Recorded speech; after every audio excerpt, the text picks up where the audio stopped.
আলফাৰ ফালৰ পৰা এটা ষ্টেটমেণ্ট আছিলে যে আমাৰ গুৱাহাটীত আৰু বিভিন্ন স্থানত শিৱসাগৰ লখিমপুৰ নগাঁও আদি স্থানত তেওঁলোকে স্বাধীনতা দিৱস উপলক্ষে বোমা দি থোৱা বুলি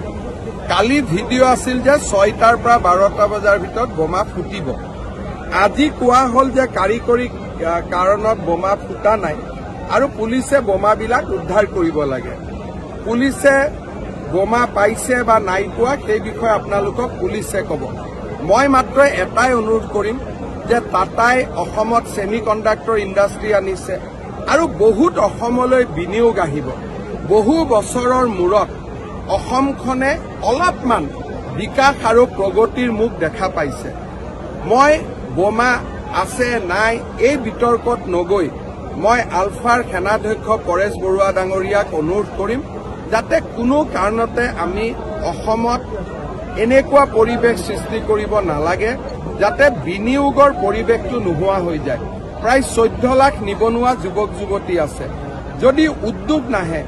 আমাৰ অসমৰ যুৱকবিলাক কৰ্ণাটক অন্ধ্ৰপ্ৰদেশত সিকিউৰিটি গাৰ্ড হৈ গুচি যায়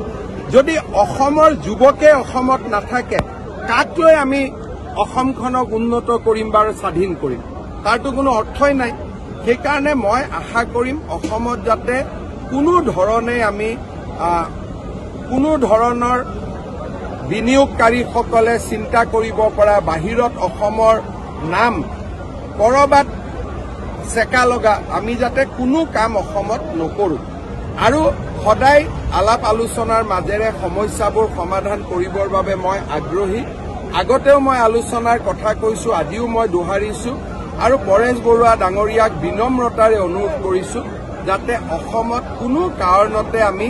বিকাশৰ যিটো ধাৰা তাক যাতে